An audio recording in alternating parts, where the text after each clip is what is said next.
नमस्कार दोस्तों। फिल्म एक जंगल के अंदर की है जहां तीन नौकरानियां राजकुमारी इसाबेला को ढूंढने की कोशिश कर रही हैं, जो राज्य की सीमाओं पर स्थित एक झील में तैर रही है। और यह स्पष्ट है कि इसाबेला अपनी सुंदरता के कारण एक जलपरी की तरह दिखती है। और अचानक राजकुमार रिचर्ड प्रकट होता है, जो राजकुमारी इसाबेला की जासूसी कर रहा है, जो उसे झील में अपने साथ पाकर आश्चर्यचकित हो जाती है। रिचर्ड इसाबेला को बताता है कि झील पड़ोसी राज्य की है और झील पर कब्जा करने के लिए दोनों राज्यों के बीच विवाद है, लेकिन इसाबेला साहसी और घमंडी है और राजकुमार रिचर्ड को गधा कहती है। और फिर रिचर्ड के गायब होने के बाद झील से बाहर आती है, जो एक पेड़ के ऊपर फिर से प्रकट होता है और इसाबेला के साथ छेड़खानी करने लगता है और उसे बताता है कि वह एक राजकुमार है। इसाबेला रिचर्ड का यह कहकर मजाक उड़ाती है कि वह गधों का राजकुमार है। और अचानक नौकरानियां प्रकट होती हैं और राजकुमारी इसाबेला को उनके साथ महल में जाने के लिए कहती हैं, ताकि वह उस दूल्हे को चुन सके जिससे वह जल्द ही शादी करेगी। राजकुमार रिचर्ड अपने राज्य में लौटता है और अपनी बहन के साथ द्वंद्व युद्ध करता है और उसे इसाबेला की सुंदरता के बारे में बताता है और कहता है कि वह उसकी सुंदरता से मोहित है। रिचर्ड की बहन रिचर्ड को इसाबेला से प्यार न करने की चेतावनी देती है, क्योंकि झील के कारण दोनों राज्यों में अभी भी पुराने मतभेद हैं। लेकिन रिचर्ड अपनी बहन की बातों को नजरअंदाज कर देता है और बाकी पुरुषों की तरह इसाबेला से शादी करने के लिए खुद को पेश करने का फैसला करता है। और अगली सुबह इसाबेला अपने कमरे से बाहर निकलने से इनकार कर देती है। राजा हस्तक्षेप करता है और अपनी बेटी इसाबेला को तुरंत अपने कमरे से बाहर निकलने के लिए कहता है, क्योंकि वह मेहमानों के सामने उसे शर्मिंदा करती है। लेकिन इसाबेला इतनी विद्रोही लगती है कि वह खिड़की से भागने की कोशिश करती है, लेकिन गार्ड उसे पकड़ने में कामयाब हो जाते हैं। दुनिया भर से राजकुमार राज्य में आते हैं और अप्रत्याशित आश्चर्य यह है कि रिचर्ड अपनी बहन के साथ महल में आता है। इसाबेला भी आती है और पहले दूल्हे को देखती है और उसे पूरी तरह से देखने के लिए मुड़ने का आदेश देती है और फिर उसका मजाक उड़ाती है, क्योंकि उसने उसके आदेशों का पालन किया और उससे शादी करने से इनकार कर देती है। इसाबेला दूसरे दूल्हे से बात करती है, जो मोटा लगता है, लेकिन एक ऐसा आदमी है जो कोई गलती नहीं करता है, सिवाय इसके कि इसाबेला उसे भी अस्वीकार कर देती है, क्योंकि उसे पूर्णता से नफरत है, जो उसकी राय के अनुसार केवल बोरियत लाती है। राजा अपनी बेटी इसाबेला से मेहमानों का सम्मान करने और उनकी भावनाओं को ध्यान में रखने के लिए कहता है, लेकिन इसाबेला को कोई भी युवक पसंद नहीं है। और फिर राजकुमार रिचर्ड के सामने खड़ी होती है और उसे अपना मुखौटा हटाने के लिए कहती है और ऐसा लगता है कि राजा उसे जानता है और उसका अभिवादन करता है और महसूस करता है कि इसाबेला के साथ उसकी शादी दोनों राज्यों के बीच के मतभेदों को समाप्त कर सकती है। इसाबेला दोनों राज्यों के बीच शांति बहाल करने के सौदे का हिस्सा बनने से इनकार कर देती है और रिचर्ड से शादी करने से इनकार कर देती है, भले ही वह उसकी प्रशंसा करती है। राजा बहुत क्रोधित हो जाता है और सभी आमंत्रितों को आश्वस्त करता है कि वह अपनी घमंडी बेटी को अपने राज्य के द्वार पर खड़े पहले भिखारी से शादी करने के लिए मजबूर करेगा। हर कोई सोचता है कि राजा सिर्फ एक पल के गुस्से के कारण अपनी बेटी की शादी एक भिखारी से नहीं करा पाएगा। और अगले दिन इसाबेला अपने पिता के साथ दोपहर का भोजन कर रही होती है, जिसे महल की दीवारों से गुजर रहे एक भिखारी की आवाज सुनाई देती है और फिर नौकरों को भिखारी को लाने का आदेश देता है। राजा अपना वादा पूरा करने का फैसला करता है और अपनी बेटी इसाबेला को भिखारी से शादी करने के लिए मजबूर करता है। भिखारी उसकी उंगली पर शादी की अंगूठी डालता है, ताकि आधिकारिक तौर पर उसकी शादी की घोषणा की जा सके। इसाबेला सोचती है कि वह अपने पति के साथ महल में रहेगी, लेकिन उसके पिता उसे महल से बाहर निकाल देते हैं और उसे अपने पति के साथ जाने का आदेश देते हैं। उसके बाद वह राजकुमारी का मुकुट उससे ले लेते हैं। इसाबेला गुस्से भरी नजरों से अपने पिता को अलविदा कहती है और मिलर नाम के अपने भिखारी पति के पास पहुंचती है और दोनों जंगल के अंदर लंबी दूरी तक चलते हैं। लेकिन राजकुमारी इसाबेला अपने पति से उसे पानी पीने देने के लिए कहती है और फिर आश्चर्यचकित हो जाती है जब वह देखती है कि वह पानी के एक पूल के पास जा रहा है और अपने हाथ से पानी पी रहा है। मिलर इसाबेला को सलाह देता है कि यदि उसे प्यास लगी है तो वह उसकी तरह पानी पिए, लेकिन राजकुमारी इस विचार को अस्वीकार कर देती है और जाहिर तौर पर उसे पछतावा होता है कि उसने अंतिम क्षणों में राजकुमार रिचर्ड से शादी करने से इनकार कर दिया और फिर अपने पति मिलर के साथ उस झोपड़ी तक अपना रास्ता जारी रखती है जहां वह उसके साथ रहेगी। दोनों झोपड़ी में पहुंचते हैं, लेकिन इसाबेला का झटका तब बहुत बड़ा था जब उसने झोपड़ी का आकार देखा और अपनी भोलापन के कारण इसाबेला मिलर से नौकरों को उसके लिए स्नान तैयार करने का आदेश देने के लिए कहती है, लेकिन मिलर उसका मजाक उड़ाता है और उसे एक बकरी लाता है और उसे बताता है कि यह बकरी उसे घर के काम करने में मदद कर सकती है।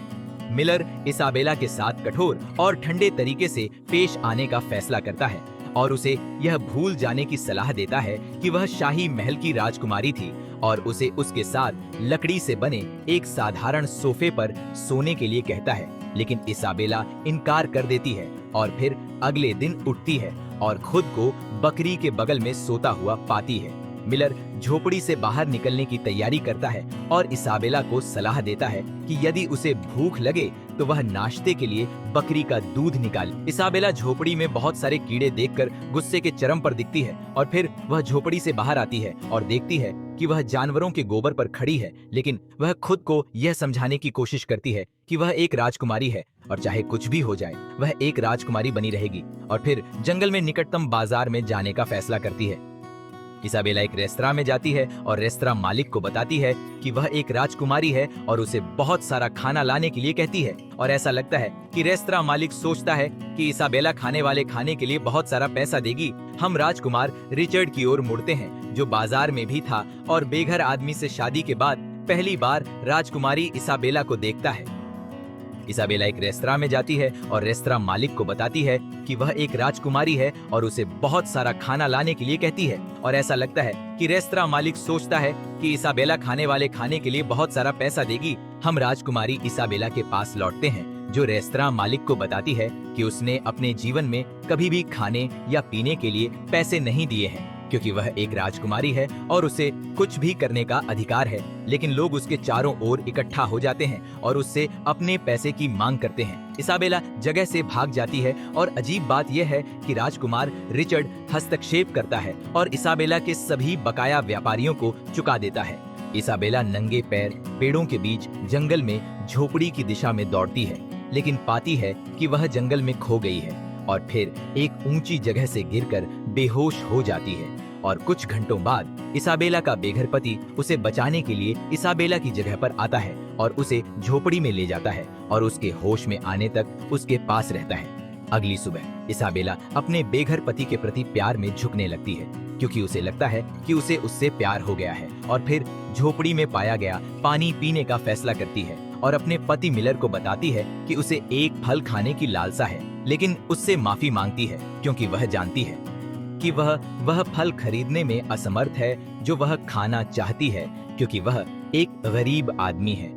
हम राजकुमार रिचर्ड की ओर बढ़ते हैं जो बाजार में अपनी बहन से मिलता है और एक विशेष प्रकार का फल खरीदता है, वही फल जो इसाबेला खाना चाहती थी और अपने बेघर पति को उसके लिए खरीदने के लिए कहा था। पता चला है कि इसाबेला का बेघर पति राजकुमार रिचर्ड है जिसने इसाबेला के पिता के साथ मिलकर उसे एक कठोर सबक सिखाने की योजना बनाई थी जिसे वह कभी नहीं भूलेगी। हम इसाबेला के पास लौटते हैं जो अपने बाल बना रही थी और फिर बकरी की चीख का जवाब देने का फैसला करती है और अपने बेघर पति की आंखों के सामने उसका दूध निकालती है जो उसे यह कहते हुए सुनता है कि उसे पछतावा है कि उसने राजकुमार रिचर्ड से शादी करने का अवसर खो दिया और शाही महल के दिनों में वापस जाना चाहती है ताकि वह गहने और कपड़े पहन सके और शाही पार्टियों में उपस्थित हो सके। अगली सुबह राजकुमारी इसाबेला अपरिहार्य भाग्य के आगे झुक जाती है और अपने कपड़े खुद धोने लगती है। जमीन में मौजूद गाजर काटती है, झोपड़ी का फर्श बुहारती है, उसमें गुलाब लगाती है और अपने बेघर पति के लिए खाना भी बनाती है। हालांकि उसका स्वाद खराब होता है, लेकिन उसका पति उसे शर्मिंदा नहीं करना चाहता था।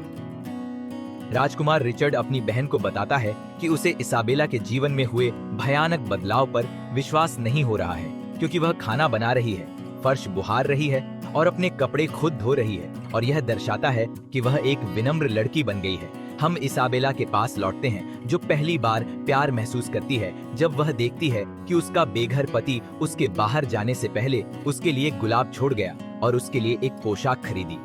इसाबेला अपने बेघर पति द्वारा खरीदी गई पोशाक पहनकर सबसे अच्छी छवि में अपने पति का स्वागत करने के लिए झोपड़ी को यथासंभव सजाने का फैसला करती है, जो उसके साथ एक रोमांटिक और शांत वातावरण में भोजन करता है और उसे बताता है कि वह गरीब है, लेकिन उसके लिए अपने प्यार के कारण उसके साथ अमीरों और शाही लोगों का जीवन जिया। और यह स्पष्ट है कि इसाबेला में बहुत बदलाव आया है और वह अपने अहंकार को भूल गई है। अगली सुबह इसाबेला का बेघर पति इसाबेला के चीखने की आवाज से जागता है और दूर से स्थिति का निरीक्षण करने का फैसला करता है, जहां वह देखता है कि इसाबेला एक बूढ़ी औरत पर चिल्ला रही थी जो उसे कुछ घरेलू सामान बेचने की कोशिश कर रही थी। लेकिन इसाबेला उसे डांट रही है और उसे सभी अहंकार के साथ जगह से बाहर निकाल देती है। इसाबेला का बेघर पति राज्य में लौटता है और एक गाड़ी में कुछ घरेलू बर्तन इकट्ठा करता है और इसाबेला को बूढ़ी औरत के प्रति